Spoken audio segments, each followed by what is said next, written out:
It's a pleasure to have you here, to be honest. And I've been discussing it for almost last 15 days with Eldon, and he's been sharing a lot of small snippets about what all you have been able to cover in your cricketing journey. And it's a pleasure to know you more.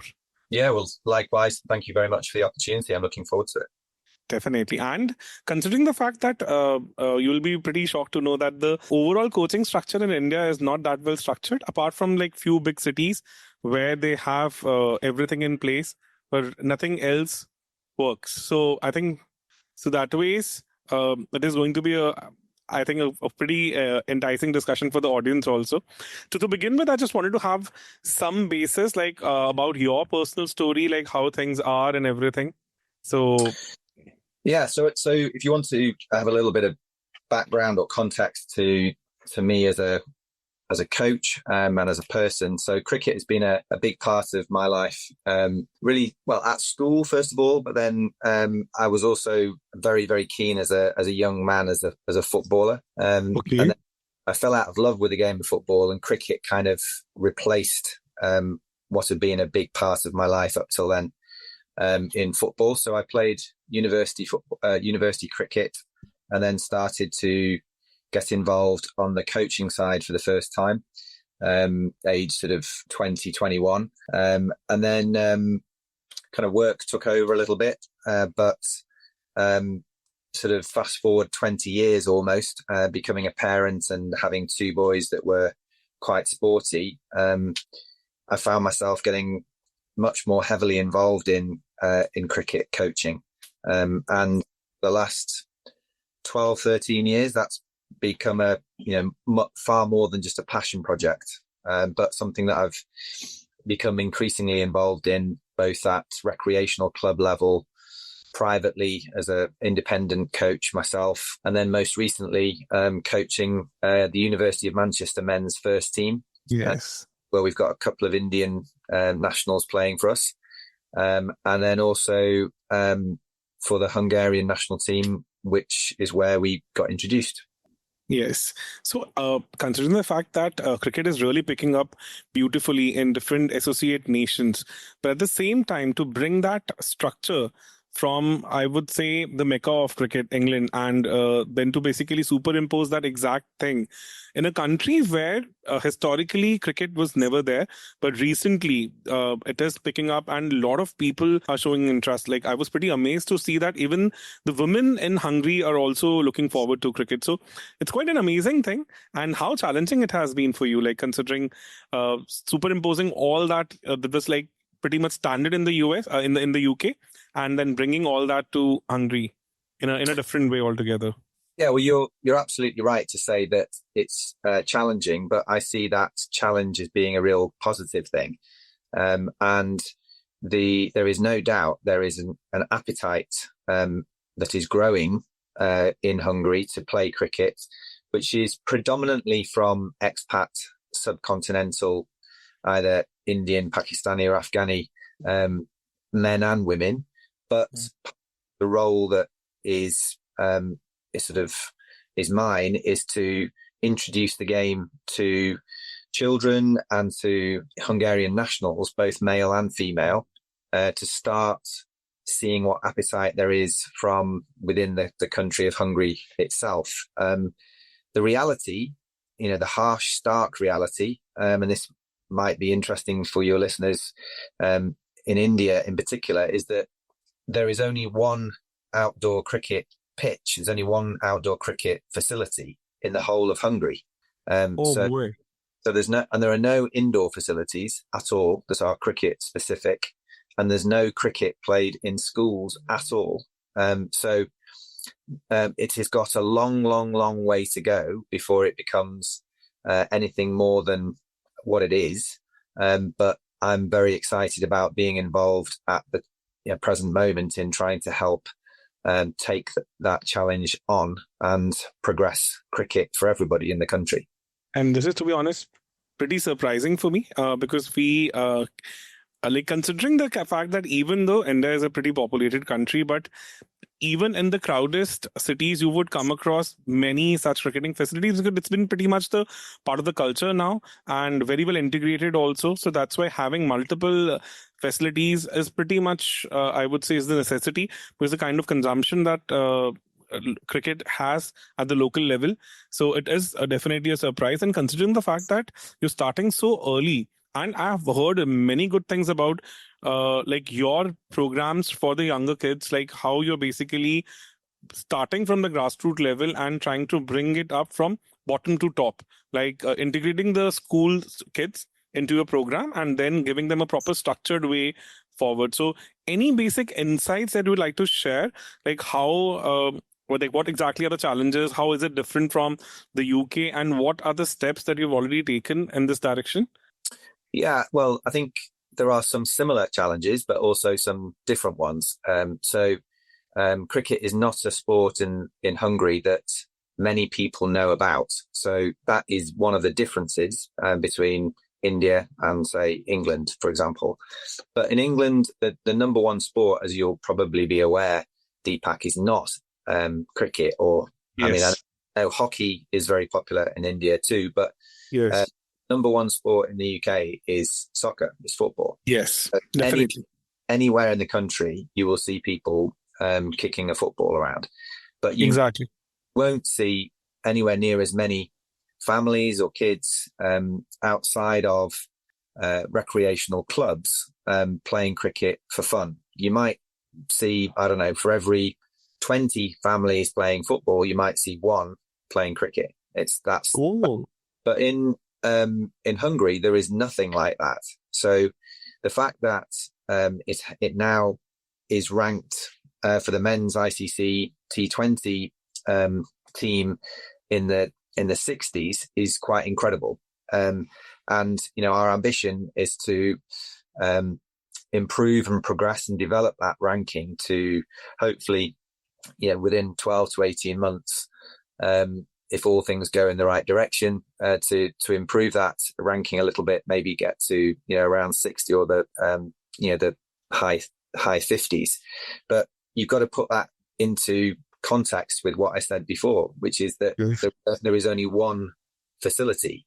There are 12 teams. There are 12 teams, I think, in Hungary that play cricket. 12 men's teams that play in 2 divisions. There's not a women's league at the moment, but we are progressing quickly to creating that with 2 teams, hopefully, that will start before the end of the calendar year. And we are making inroads into introducing cricket to children, predominantly in and around Budapest, the capital city, and neighbouring cities. But that is a much longer term, bigger project. So the men's national team is very well respected. We took part in a tournament earlier this year in Malta where we won both the T20I and the T10 competitions against associate nations, both ranked higher than Hungary. And last September, October, I think, Deepak, in Spain, where we took part in the European Cricket Network's latest sort of divisional event. We got to the final of that, which was probably not expected as well. So there's a lot of talent, and what I'm trying to do at the men's level is to introduce and develop a culture where it is not about what can the team do for you, but what can you do for the team, which sounds quite a small difference, but in reality, it's quite a significant one. And then for the women, it's all about the social side. It's not about the competitive side. That will come with more confidence and more enjoyment. But the first thing that the women need to appreciate is that there's a social benefit to coming together through the method of playing cricket. Yes. And then for the kids, I've got a sort of a philosophy, if you like, which I think could be transferred or is transferable across the whole cricketing globe. And that's 3 Fs. So fun, friendship, and future. So if a young person can understand that it's enjoyable to play cricket, whether they've never played it before or they've never seen it before.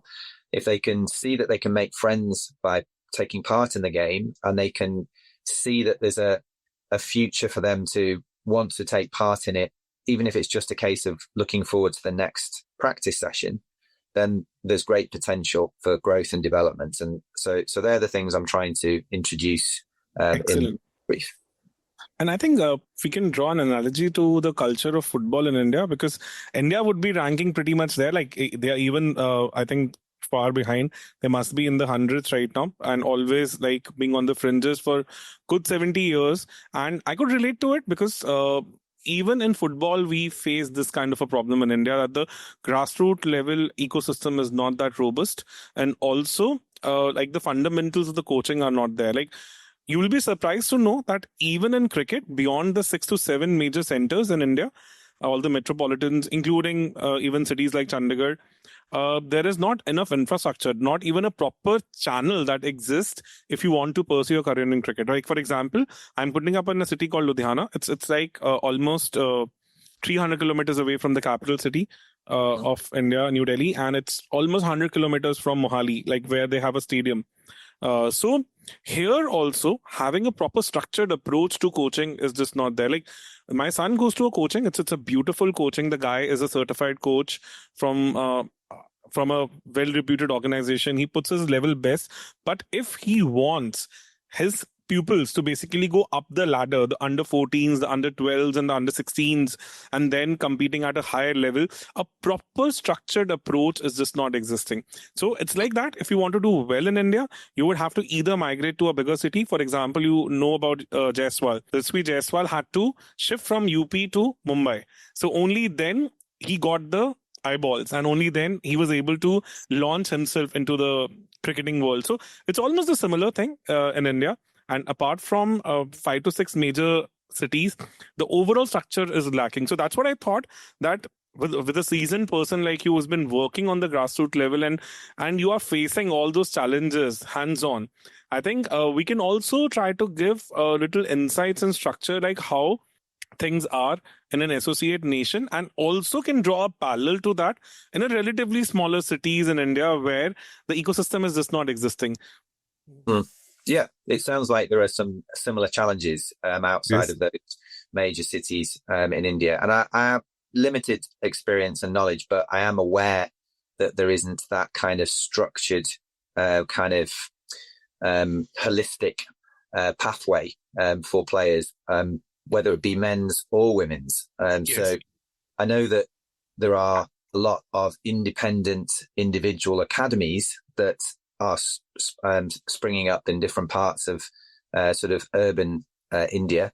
But if you aren't living in those areas, you don't get access to it. That is pretty much representative of what is the situation and reality in Hungary. Yes. And also at the same time, like, my son goes to an institution, an academy. So all the women cricketers are also training in the same team, because it's just not possible for them to have a parallel facility. So last week they had a tournament, and a couple of women cricketers were also part of their playing 11 only. So because out of 30 kids, 2 were girls and 28 were boys. So from a coach's perspective also, it made no sense to have a separate team, because logistically and also number-wise, it's just not possible. So though the girls were getting good exposure, they really played well. But you can imagine, like, even in a metropolitan city where the population is almost 5 million of Ludhiana, having this kind of an infrastructure, this kind of an ecosystem is maybe that we can't even dream of having it in next 10 years. So this is the challenge here also. So, yeah, but I think listening to you there, Deepak, I think what needs to happen is somebody, not individually, but a number of different influential stakeholders need to get their heads together and create that infrastructure locally, which can then be developed regionally and statewide, and then potentially nationwide, and that needs time. You can't just create that and implement that in a 12-month period. That's got to be something which is probably a minimum of a 10-year vision. And that's not dissimilar to what happens in the UK. If you are in a recreational club as a junior, boy or girl, then it might not be the case that you've got a pathway that takes you from 9 years old through to 19 years old, because there might just not be enough kids at present. So those clubs who look beyond the next season and get the buy-in of parents, of the kids, of other volunteer supporters, of the coaches and management teams supporting those clubs, they do a far better job of developing that infrastructure and that ecosystem that you allude to. And what happens over time is that numbers grow. And at the moment, it's probably true in the UK that women and girls cricket is growing at a faster rate than men's and boys. And what is very pleasing, and you referred to it in your introduction, in Hungary, is that from literally a blank sheet of paper and nobody sort of having been to any kind of structured coaching previously, we've got to a point where we've got a group of over 30 women who are. It's amazing. So, we're hopeful and confident that there will be opportunities for those ladies to really enjoy the sport, and that's the most important thing. Excellent. So, like, coming to a more global perspective, like, for example, I think this must be a concern in almost all the developing nations also, in terms of economy also, and in terms of, I think, the critical infrastructure. Like, for example, if we talk about all the associate nations, they might not be developing in terms of economy, but in terms of the cricket ecosystem, they must be pretty much at the similar level also. So, if in those places, we really want to come up with a very structured approach to coaching, like, let's talk about like how a kid would start. So what do you think would be an ideal age where a parent should start thinking about enrolling a kid into a coaching, and maybe would start framing up their mind that this is the way forward? Well, I love your phrase. What is the ideal time? I don't think there is a specific age. I think, there are parents who perhaps have played cricket or been involved in the sport at some capacity, for a long time, who would maybe, as soon as their daughter or son can walk, will put a bat in their hand and, have a ball in their hand. But in terms of coaching as a whole, what happens in the UK is that on a national scale, there is a program that introduces cricket from age of 5. So if you're 5 years old, then you can access cricket nationally via a program which is called All Stars. It's modelled on a program that's been developed and grown in Australia that has been very successful in growing numbers of kids taking part in the sport from that age. And I don't want to sort of water it down too much, but if you imagine that, let's say, 30 children age 5 join a club and play cricket for the very first time, if you do a good job as a club and you provide the right environment for those children to enjoy that experience, then you can probably predict that in 5 years' time, so when they turn 10, there's still going to be 20 playing. And if you then fast forward another 5 years, you're probably going to have 10 still playing. So the whole idea is around critical mass, of having enough children in cricket from an early enough stage and an early enough age to enjoy it and understand it. There is no technical coaching whatsoever. So a lot of coaching these days is, in my opinion, far too obsessive about technique. So Yes. You have to understand that if you're a 5-year-old, you won't understand what technique means. Totally And understand. you won't be interested, really. All you'll be interested in is, can I hit the ball and can I throw and catch and bowl the ball to some degree where I feel good? And is it fun? So that to me is probably a good way of describing an ideal time. But as a parent, that might be different. So as a parent myself, I know that, I played all sorts of different games with the kids when they were a lot younger than 5. So there are places in the UK and other countries where you can start getting introduced to cricket as young as 2. Oh But boy. so it is literally like, from toddler all the way. And if you go all the way through the age groups now to men and women who have retired from work and are in their 60s and 70s who play walking cricket. So there is an opportunity for everybody. But in terms of answering your question, I don't think there is a definitive specific age group. But by giving you that example from the UK, I think 5 is still very young, but 5 to 6 is a good time to introduce the game of cricket to children, to get them involved in the movements and the basics, the fundamentals that they won't understand, but they will appreciate in time. Because, my concern was I had a word with a couple of professionals last year in India, people who are training in NCA, the National Cricket Academy, and also they were pretty skeptical about the fact that somebody who's a potential bowler should not start that early, because cricket being a unilateral game, it might impact their body in an adverse manner also. I'll just share my personal experience. So my son is 9 now. So last year he was 8. So he's a left-arm Chinaman bowler. So he used to cock his wrists a lot and used to give it a real rip. So we have a nets at our place and used to play. So he used to play with us, like 40-year-olds, 30-year-olds, people with that age group. So he tend to push it a little harder so that he could be competitive with us.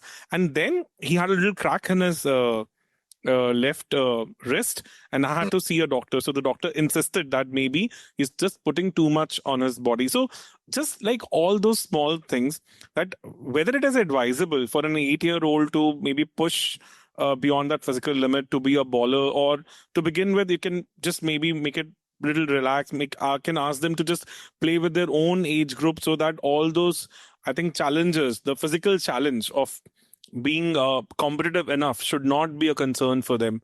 So I think it's a very good example, using your son, because he's not even a quick bowler, but yes, I think that sports science now is a lot more sophisticated than it was 20, 30, 40 years ago, when, Sir Ian Botham, who everybody, around the world will still remember the name. yes, He would be of the opinion that you just play as much cricket as you can. And that's how, that's how he did it. But nowadays, your doctors, your sports scientists, your physiotherapists will be very concerned if, 9-year-olds are, trying to rip the ball as much as possible and then suffer the consequences of a hairline fracture. And for quicker bowlers who are going through growth spurts between the ages of maybe 13 and 18, that is a time frame where physios are very, very concerned about quick bowlers, because pressure on the lower back and stress fractures, the lumbar area of your back, could potentially be the end of your cricketing career before it's even really begun. So you do have to be conscious and aware of the risks, but I still think you've got to be careful about not over protecting and sort of wrapping those children in cotton wool too much, because if you've got a talented youngster who's 9 years old, then I think it would be a positive challenge to give them the opportunity to play with 11, 12-year-olds and potentially with 30, 40-year-olds, not in a serious game, but in a fun kind of way. There's in the UK, it's the age that the ECB, the national governing body for cricket in England and Wales, suggest is the minimum age to play adult cricket is 13. Okay. 13. But there are 12-year-olds who play, and I remember playing my first game of cricket with a men's team age 11. But anyway, 13 is the recommended age in the UK to play adult cricket. And it's just the world of health and safety and all that kind of stuff. Totally agree. It's just being very careful about that. And to be honest, like we have a 14-year-old in IPL this year, so that's quite astonishing. I'm not like even able to come to terms with like how your muscles would have even developed at such a tender age to actually undergo the rigors of international cricket, to be able to hit the ball, cricket ball that hard. And even I was having a word with some of the biomechanics experts also, like people like Deepak Chahar, who plays for CSK, and now he's playing for MI and also has represented India. Even people like Hardik Pandya, because of their early life stresses, being a fast bowler, because they started early, they started maybe at the age of 9 or 10 only. That's Mm. the reason they have been facing all these recurring injuries. Because, Yeah. like, as you mentioned, that puts a lot of stress on your lower back. And that's why they said that, as you have also mentioned, that for maybe a fast bowler, that once your muscle groups are more developed, then you can push it to the limit. And till that time, maybe you can just have it more of like a fun kind of a thing where you're not putting your body under so much of physical stress, where we have a possibility of body breaking down, and that would be a premature end to your promising cricketing career also. So I think it's pretty fascinating, and it's good to know that there is a even structured approach to it. There's a recommended age to it, because in India, I think with this 14-year-old kid playing in IPL is going to completely change the whole dynamics of how parents are going to take up cricket from here on. Because now there'll be a new benchmark for all those kids. Like in education, we have these competitive exams, and for the last 15 years, the craze for the competition exams have gone beyond the roof. People start pretty early, maybe at the age of 7, 8 also, where they prepare the kids for 10 years for a competition exam. Doesn't make any sense, but this is how crazy people get in India here. So I really hope that doesn't happen with cricket, because now they have an example in front of them, a benchmark in front of them, and they would like to replicate that, and there are repercussions attached to it. So I really hope that would not happen, and that's why it's really important from an expert, a seasoned person like you who's already been through the grind, who's officially done it, could actually give all those insights to them, that it's more important to have fun. It's more important to be the part of the ecosystem, and it's always advantage to start early, but they should not be putting themselves under stress also, so that they might break down pretty early. Yeah, I think parents have got to be very, very careful. And, you know, I know a lot of parents who are incredibly keen for their kids to become the next Virat Kohli, for example. But that's the same in any sport. You know, you've got parents who, you know, would say the same about their son or daughter, you know, from a very young age. We want you to be the next, I don't know, the next best thing in basketball, or the next best thing in hockey, or the next best thing in swimming or football, or what have you.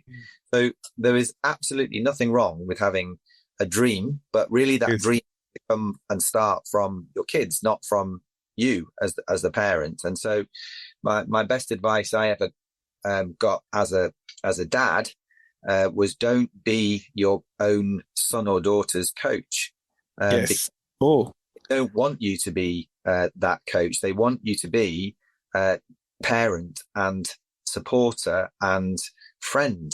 They want to know that it's going to be a safe place for them to hop in the car after a game and not be quizzed and challenged and critiqued.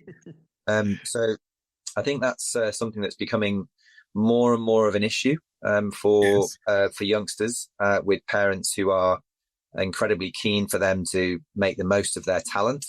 One of the things that needs to be remembered, that, you know, whether it's cricket, football, or anything else, it's a game. So, you know, games are supposed to be played for fun. And even at international level, or at, you know, franchise level in cricket, if you aren't enjoying it, you won't perform as well. And exactly. That's a fact, you know. So if you can continue to enjoy it, it becomes different when it becomes your profession. But that 14-year-old, for example, I mean, he's an exception, but, you know, people will not see that it's an exception. I agree with you, but he's an exception, and he's probably, your point about physicality and the rigors of professional cricket is a really good one, because he looks a lot older than 14. Yes. So he's an early developer physically. But So if comes you, from a farmer family, so that's also an advantage. yeah, of course, So genetically, but he's blessed. Definitely, he's blessed. in 3 or 4 years' time, he might be outgrown by peers of his at the same age. So Yes. kids physiologically grow and develop and mature at different paces and different stages. And again, that's something else as a parent and as a coach, you've got to be very, very conscious of, particularly going through those teenage years. And that's quite interesting also because, honestly speaking, there are a lot of other things also. Like even from a psychology perspective, I think the Indian parents are more tuned towards the individuality of the sports. Like I've talked to a few people in Australia also, and they would say like the first thing a parent would ask when a kid is back after playing, whether your team won or lost. There would not be much of a quizzing, and there'll be more of like a, because sports is considered as a more of a social experiment. At the end of the day, the purpose is to go out there and enjoy being a part of the team. Here in India, the first question automatically would be like how much you scored, how many Yeah. wickets you took. So it's more on an individual level than on the team level. So the cultural aspect of it has also not been picked up that well yet. So even there's lots of scope for that part also, where maybe we can inculcate that kind of a thing among parents, that they really need to ease it out and really need to give that kind of an ideology to their kids, and maybe that will start reflecting in our results also, because once these kids would grow up to that level, they would understand that it's a team sports at the end of the day, and how important these small nuggets are, and they'll basically like be jigsaw puzzle fitting into a much bigger picture. So even if that aspect, the psychology part of it, the social part of it, we could actually touch upon, so that the Indian parents also get to know like how different it is and how it should be actually. Yeah, well, I mean, as a coach, I'm a huge advocate and believer in um, creating an environment where an individual, whether it's a child or whether it's an adult, feels comfortable and confident, and that whether you are like your son as a 9-year-old Chinaman bowler, or whether you are somebody who's just got a first contract playing for a county or a franchise, or whether you're an experienced pro, everybody still has doubts about themselves. Everybody still has negative self-talk that they listen to, unless they understand that you can train yourself not to listen to it as much and to focus on the simple things which will help you perform better when under pressure. So if you think about it this way, Deepak, and somebody, I think there was somebody in the Cricketer magazine a few years ago talking about the long walk from, whether you are, again, like your 9-year-old, it's his turn to go into bat. So it's that long walk out from the, on the other side of the boundary to the middle. That's a long walk, in which time your head must be going through all sorts of stuff, thinking, oh my God, what am I going to do? Is this going to be embarrassing? Am I going to manage to hold my nerve? Am I going to manage to get bat on ball? And the same thing, I suppose, could be argued about a bowler bowling his or her first ball, whether you're a quick bowler or a spinner.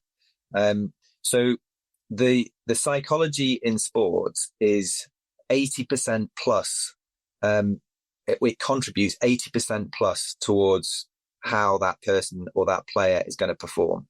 If you have instinctively got a really resolute, strong mindset and self-belief, then you're going to do better than many others who perhaps have got a lot more sort of athletic or technical ability. But Yes. there's a phrase in sport, which I'm sure you're aware of already, which is that talent is not enough. You can be incredibly talented as a cricketer, but you may never progress beyond, your age group if you don't have that self-belief and that confidence and that mindset to take the lows and take the knocks and take the blows when you need to, because they're the moments which define you more. It's how you react and respond and bounce back from those setbacks, those moments which don't go the way you want to, that tell you a lot more about what you're like as a person, let alone a cricketer. And in cricket, I mean, at least a bowler's got 5 more deliveries in which to try to rectify the situation. Yes. For a batter, it could be completely over within one shot. So, Yes. and even the likes of the very top international cricketers over history, their success ratio in terms of scoring, say, 50 plus, is at best 1 in 3. 1 in 3, exactly. So you're failing, twice as many times as you're succeeding. Yes. So you've got to be able to understand that failure is part of the game, and beyond the game, life is not perfect, is it? So there are always going to be moments and situations where you're going to face challenges and face situations and circumstances that you feel are going to be beyond your capability of finding a solution to. But you don't give up, do you? You try to find a way, and that's the same in cricket. But I mean, our boys who are 18 and 20, our older one, his main sport is football. He's trying to now career in football. Now in football, you've got a lot more moments in 90 minutes to make up for mistakes. It's how quickly you react from that mistake that people are more interested in. They're not as interested in the mistake. They're interested in how long does it take that person to switch back on and continue to play as it has never happened. In cricket, if you make a mistake, you drop a catch, or you miss a ball, hits you off stump, or you bowl 4 balls out of 6 which get hit for a boundary, you don't have as many opportunities. So it is it's a very tough sport in that regard, because whilst you are right to point out that it's a team sport, it's also at times incredibly an individual sport.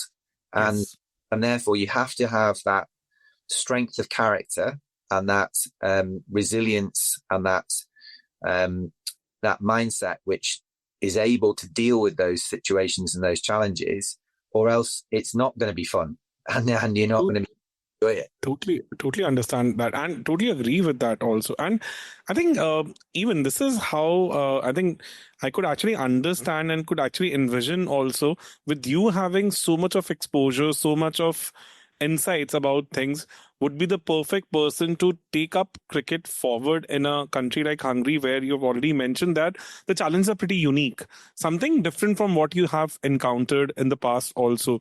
And Eldon was sharing that this time around, in this year itself, out of 20 matches, 17 are going to be on television. So they'll be broadcasted. So how different will that be, considering that now with all the eyeballs, because we know that once the matches are on the live TV, the entire perspective changes. You'll get a wider audience. There's a good possibility of having sponsors also. So you being the coach, how different that experience is going to be? For me, it's no different, but I totally appreciate that from a player's perspective, that can be quite significantly different. So my challenge and my obligation as a coach is to try to keep people's minds level and their emotions calm and their decision making consistent, so that they're not allowing that external, if you just want to call it generically, noise to distract them or to lose their focus. Because ultimately these individuals who are representing their country or their adopted country are very proud to do that. So what I want to make sure that I communicate and get across to them is that regardless of outcomes, so the outcomes being the results ultimately, and for individuals it's the number of runs they score or the number of wickets they take, regardless of all those outcomes, it's what can they take from each time they set foot on that field that is positive for them. Because those moments are in their lives as a whole are going to be very few, so they need to make the most of those opportunities. And that boils down to in simple terms, focusing on the things that they individually can control and influence versus the things that they cannot control or influence. So that's where my experience, I think, will hopefully help those individuals. But some will embrace everything I've just said really well, and some will kind of try to work out, is that something that they can do or not? And some will go, this doesn't make any sense to me at all. I'm still really nervous about, knowing the fact that I'm going to be playing cricket on TV. But the more that I try to get that message across and understood, the better I think it will be for everybody involved. And to be honest, like in India right now, there's a lot of debate happening around the coaching methodologies and all those things, because IPL has thrown us a lot of different methodologies. We also did a very different kind of a podcast recently. It was a vernacular content for our audience, and where we kind of compared the coach and captain relationship in Indian cricket for last 30 years. And we saw a pattern that if a coach is an alpha personality where he is the one taking all the shots, then for a better camaraderie and for the better, I think, interest of the team, captain has to be the one who would take the backseat, and it will be the vice versa, other way around. Like if the captain is somebody like Virat Kohli, who is like pretty much a very aggressive kind of a person, almost into your face kind of a person, then somebody like Ravi Shastri, who's brilliant at man management, but would always be ready to take a back seat. So do you agree with this, or like are there different facets to it also, which have not been explored yet when it comes to coaching? No, I think there's always going to be different facets that will come in the future, because coaching is not a fixed, finite art. It is something that will always evolve, and anybody involved in coaching will appreciate that it's an ongoing learning process and journey. Anybody who thinks differently, I think, is not probably doing the job justice, or the profession justice. I think Shastri is a very, very good example of effective man management. I'm blessed to have had the experience of getting to know and work with Gary Kirsten. So Gary Kirsten and MS struck up a fantastic relationship, but Gary would be the first person to acknowledge that his expectations and his preconceptions of how to develop that relationship were very different to what Dhoni's expectations and preconceptions were. So it was only through conversation, dialogue, and consultation that emerged and developed into being a very productive, constructive working relationship. You've now got Gambhir, who's just taken on the role. He's a very different personality in terms of his style to Shastri or to Dravid or to Gary Kirsten. So, so I think that as a coach, you have got to understand the importance of adapting your own natural style to meet the needs of the team, and first and foremost, meet the needs of the captain. But you are effectively you're acting as a facilitator. So ultimately, once that meeting is done, once that practice is done, once those planning sessions have been done, it is nothing to do anymore with the coach. It is in the hands of the captain. So you need to be able to work flexibly and adapt to suit the needs of that individual captain to, I think, create an environment where the working relationship will flourish. I'm glad you mentioned the word and you mentioned about Gary Kirsten, because I think he, among all the coaches, had the most challenging role in Indian cricket. Because to be honest, after 2007 debacle, the World Cup debacle that we had, also the kind of blend that we had in the team. You had people like Sachin Tendulkar, people like Rahul Dravid, Saurav Ganguly, and you had the youngsters also. And I clearly remember, if I read it somewhere, that once he took over, he took them all to Bengaluru, and there he had that session where he had divided the team into 4 sub-teams and asked them to build a movie, something of that sort, if I remember correctly. Something different from cricket, and something where they would actually gel together as a team, could do something which is more fun and which is not as serious as cricket. And also, he had a one-on-one conversation with Sachin at that time, and he asked Sachin point blank, like, what kind of a coach you want me to be? And Sachin's reply was that I want you to be my friend. So this is all I need. And I think that pretty much suits also, because considering that somebody of his stature, Sachin, like with with being the master of a skill, at certain times you need that man management part more than anything else.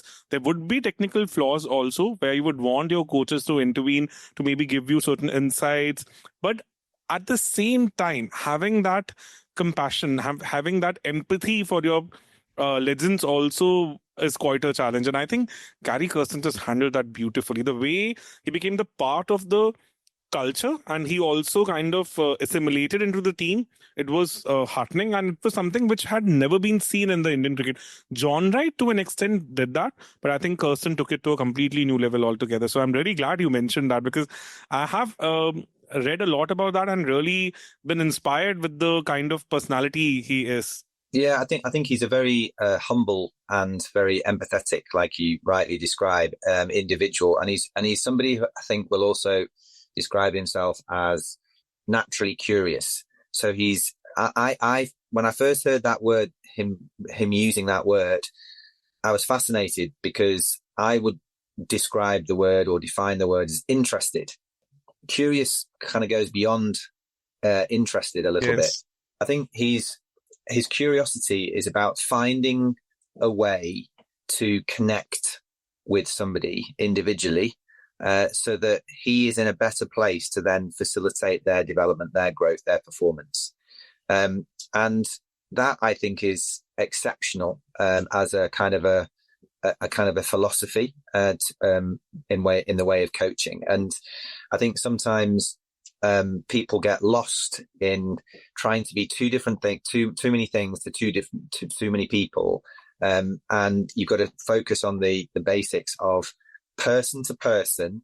Can you build that rapport and that trust so that individual, whether it be the captain or whether it be a junior player in the team, feels safe and trusted to approach you and to ask for help, seek your guidance and advice and support. And if you don't really have that intrinsically, it's very difficult to learn it.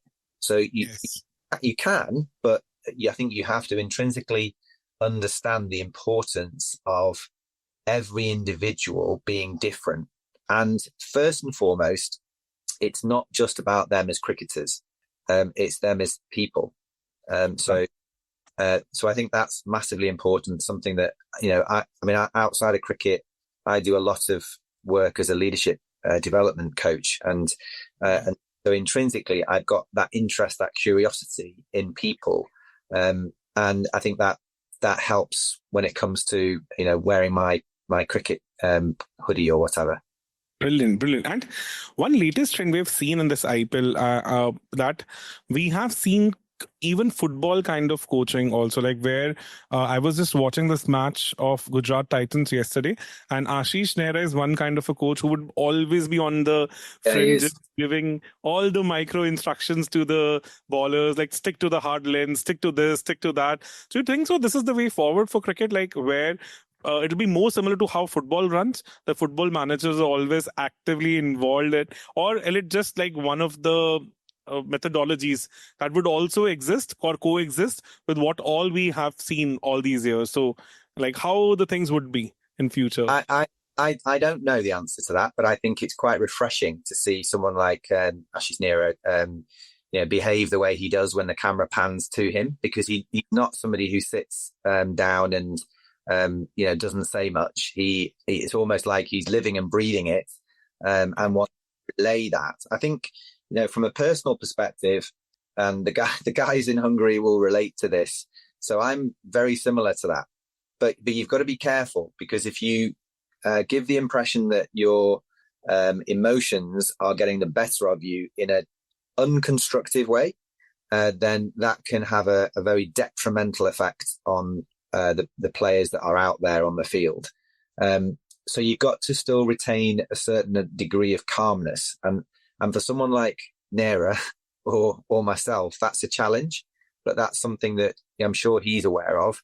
But he's being true to himself. I don't think he, like, I was having this discussion with one of the guys who's from India, who plays for the University of Manchester men's team, just the other day on the bus, and he was saying, so Kohli gets the best out of himself as a player by being animated. Yes. Whereas Dhoni gets the best out of himself by really being very calm. So that, I mean, in terms of extremes, that you couldn't have a wider gulf between MS and Virat in terms of style, but they're being true to themselves.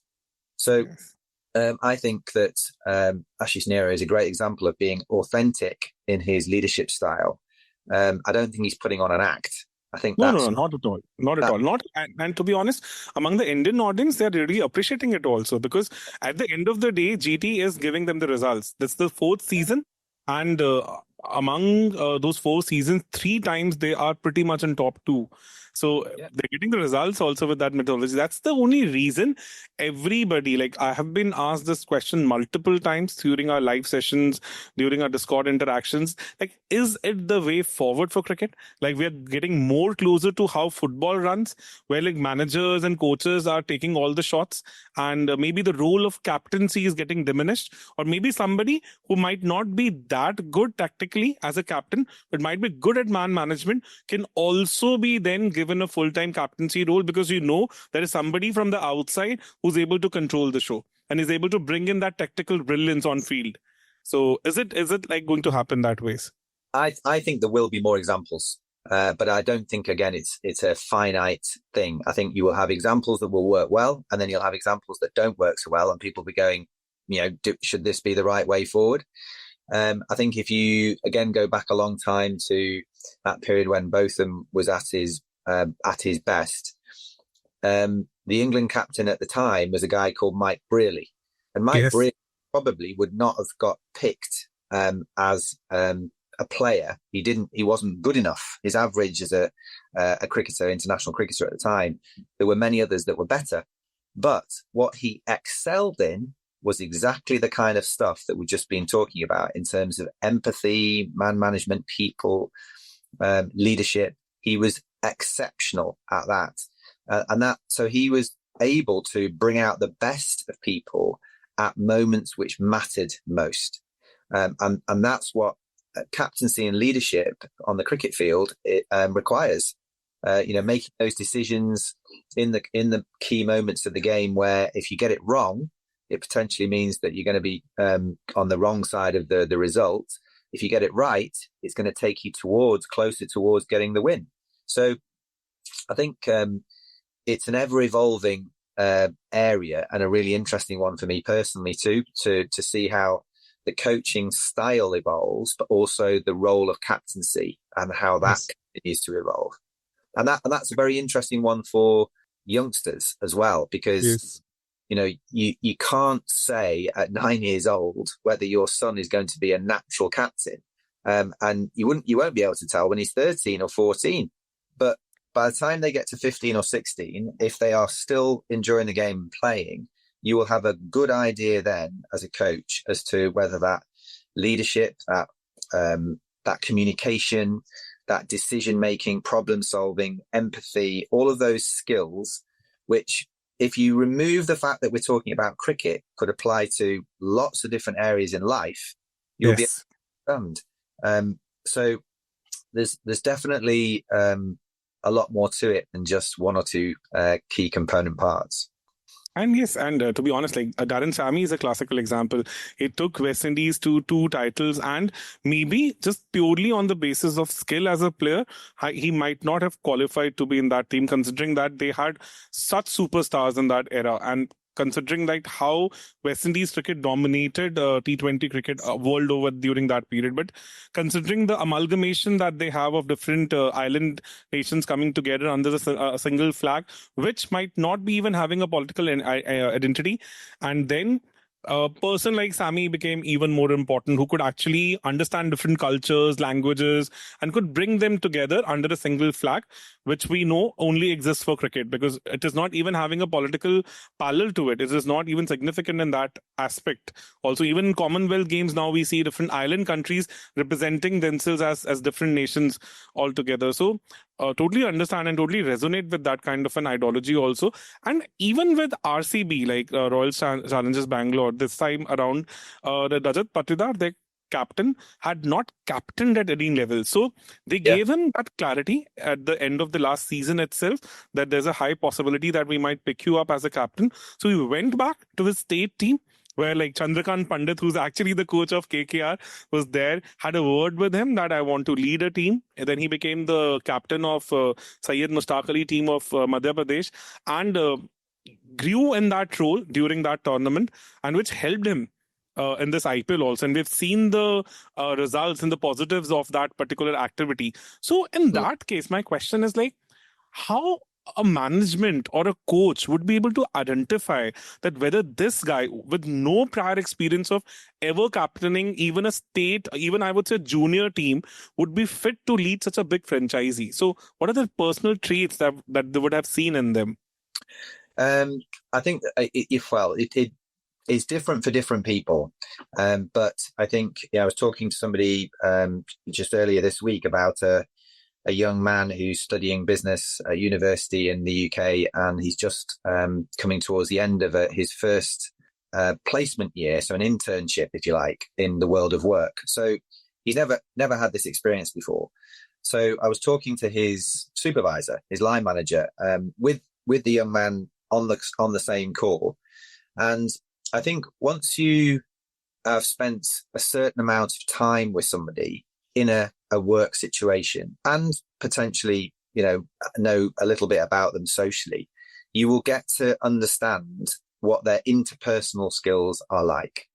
And you will get to know that from not only how they individually communicate and behave and act, but also how the people around them, their peers, their superiors, their customers, anybody who has a regular interface with that individual, you'll get to know what they think of them.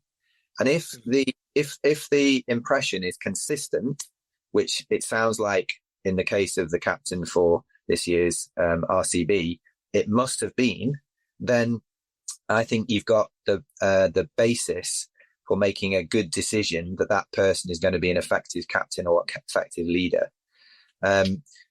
But you won't necessarily always get it right. And what I think people need to understand is it's not, I keep saying this phrase, but it's not like a fixed science. It's leadership is a social science. So it will work, if you get the basics right consistently with most people, but with some people it still won't seem to be the right fit. Understandable.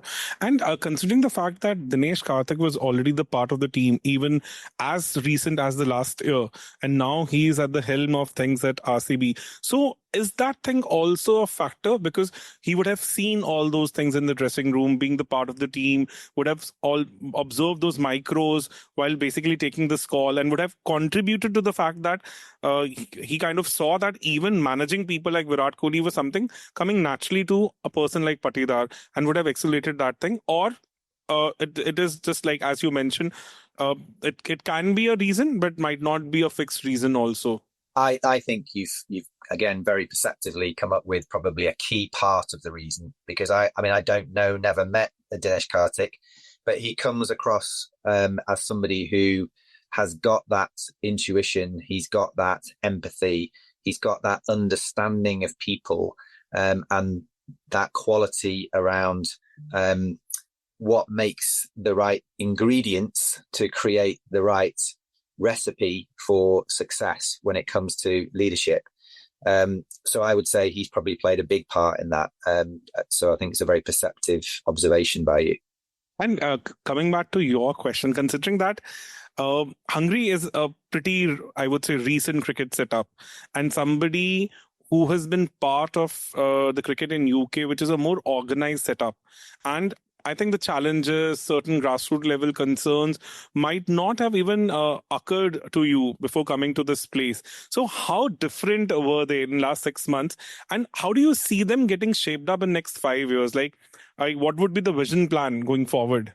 I think I had a reasonable idea as to what the reality, as far as cricket was concerned and infrastructure was concerned, before starting. But each time I go over there, I'm learning something new. I think that there is, as we discussed earlier, I think there is undeniably an interest and an appetite for Hungary to develop and to progress in terms of its men's International Cricket Council ranking. But I think in terms of a vision and a plan, then the board are doing a great job in terms of coming up with what they feel are the most important things. But from a personal perspective, you just talking to me, I think there needs to be consideration given to the development of more than just one outdoor cricket facility. I think there needs to be consideration given to educating and developing a lot more people on the ground in Hungary with ICC coaching badges. And I think there needs to be a lot more consideration given to how to overcome the challenges of language and culture when it comes to introducing cricket to children. So I think, there's so much potential for growth, but it's not going to be straightforward. I think there are going to be a lot of examples of where, if you understand the phrase, you go one step forward and two steps back. And I think that as long as there is real consistent visionary leadership and strategic commitment to wanting to develop the game, then there's every reason to believe that will happen.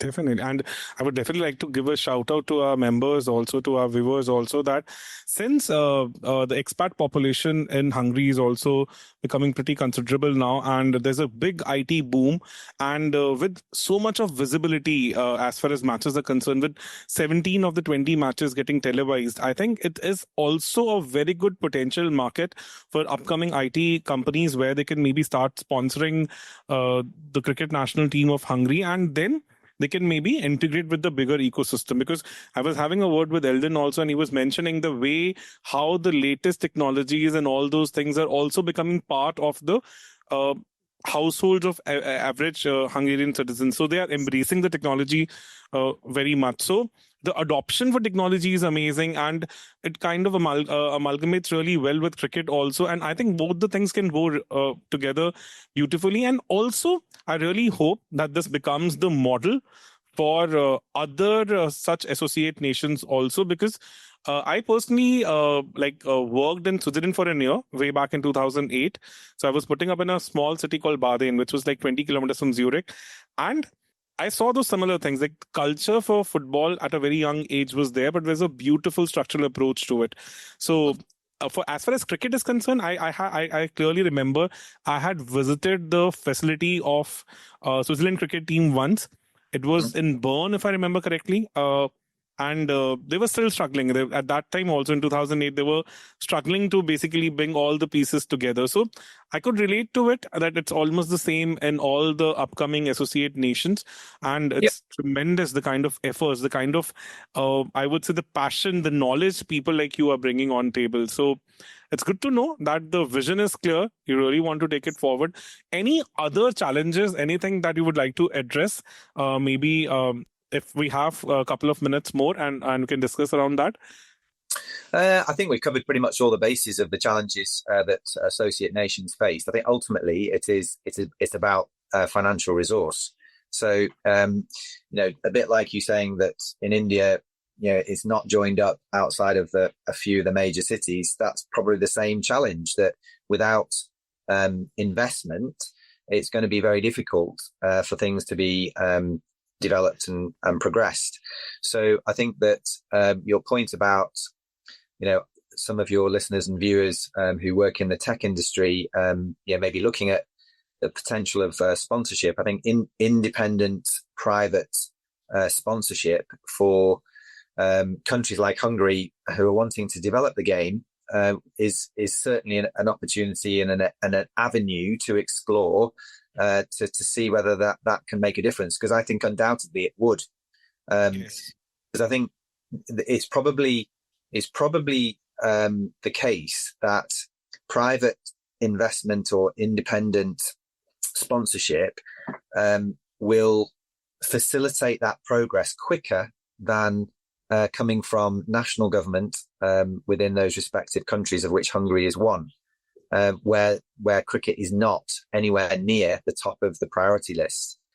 So to make a case, I know it's now going to be an Olympic sport, but to make a case for cricket when you've got, water polo, volleyball, ice hockey, basketball, football, all sports that have major numbers of people participating already, it's a very hard business case.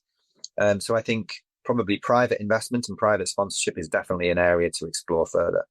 Yes, definitely. And I think it's a win-win for everyone involved, because because I clearly remember that even while working for Alstom in Switzerland, lot of IT work used to go to the eastern part of Europe, and Hungary used to be at the core of it. Like, there were a company like One Europe working with us. They were based out of Hungary. So lot of tech work, even in that era, in 2008, was getting outsourced to Hungary. And I'm very sure in the last 17, 18 years, the ecosystem must have become much bigger. And with all that coming in, I think it makes more sense to the upcoming IT industries also to start investing in these parts of the world, because definitely that's the way forward. And the passion is there, the adoption for technology is massive, and also there is enough expat population on the ground where adoption to IT comes naturally to them. This is something which has been bred into them from very early years, and they take it to as of like fish to water kind of a thing. So it's a lovely insights. And anything that we'd like to add on before we close our discussion? Anything that is... No, I've really enjoyed our discussion, and be happy to come back and chat further on another occasion if the opportunity arose. I think that the world of associate cricket beyond the top 25 is it's like comparing apples with pears. So if you're in the top 25 T20 rankings, you have got a certain amount of financial resource available made to you from the ICC, and then from other means through your own national governing bodies. Anyone outside of that top 25 does not have that. So the European Cricket Network, which is a private company, has seen the opportunity to invest in cricket in Europe, and well done to them. They're a Swiss based company.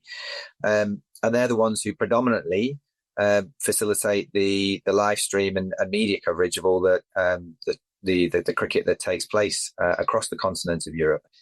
But I think that for your listeners in India, it'll be a fascinating opportunity to understand that, for a country who is ranked 69th, I think currently, that is a million miles away from somebody who is ranked in the top 20, top 25.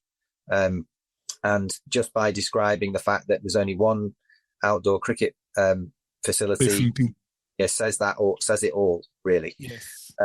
So, I'm really enjoying the experience, and the learning is massive, and I'm really enjoying the coaching opportunity, and the